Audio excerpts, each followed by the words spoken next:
Tonight, new data obtained by our partners at the Baltimore Sun shows 81 nonprofits in Baltimore City are delinquent with the state, equating to about 7.5% of all nonprofits in the city.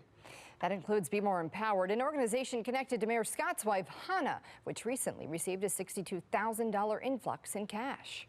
Tonight, Fox 45's Jeff Abel is looking into the systems in place to keep nonprofits in compliance and why some say those efforts are falling short. Jeff, what are you learning?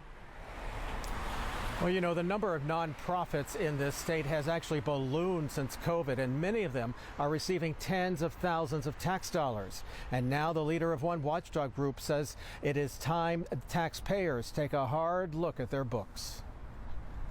At the Mount Vernon office of Be More Empowered, a steady stream of public funds flows into its coffers.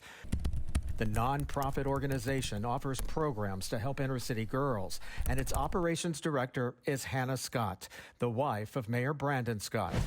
In the past 2 years, the nonprofit has received $25,000 in COVID relief dollars, $50,000 from the Downtown Partnership, and another $62,000 from Baltimore's Children and Youth Fund. But the problem is, Be More Empowered is deemed delinquent by Maryland's Secretary of State.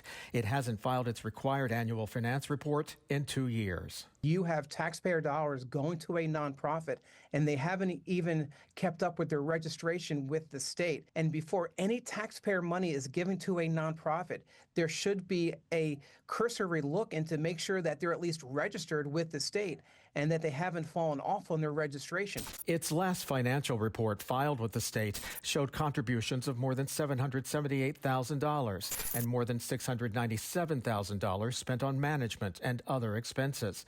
Taxpayer advocate David Williams says taxpayers deserve to know more. Nonprofits don't have the same reporting requirements that a city agency has, and therefore they're able to hide money, they're able to categorize money in different ways. Of the 18,000 charities and nonprofits now in Maryland, about 18% of them are not in compliance with state laws.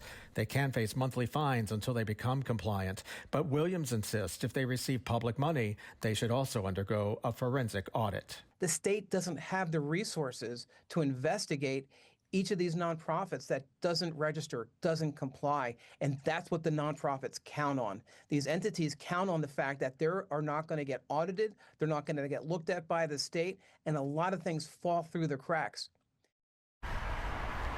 Williams says the city and the comptroller and the Board of Estimates should demand annual audits of every nonprofit that receives public dollars.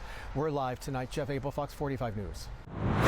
Hi, I'm Maxine Stryker. Thanks for watching. Don't forget to like this video and subscribe to our channel, and check out Fox Baltimore on social media to find more stories like this.